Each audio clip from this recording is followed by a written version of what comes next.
Persuasive and convincing writing needs a little help if we want to prove a point. One way we can show our point is through a well-structured thesis statement. Let's begin by laying out a scene.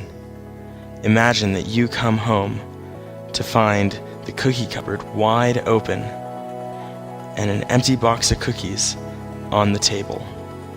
Not only that, Charlie is sitting there and has crumbs all over his face, and he has a half-empty glass of milk next to him. So, what happened, and how can we prove our theory? We might be quick to point out that we think that Charlie ate our cookies. But how can we be so sure?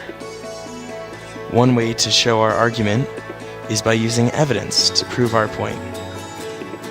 The road to a thesis statement starts with a simple belief statement backed up by evidence. So, in our case, we might say, I believe that Charlie ate my cookies. And looking back on the story, we can point out that the cookie cupboard was open,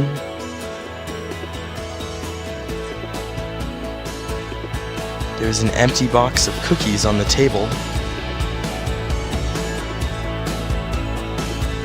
and Charlie had crumbs all over his face.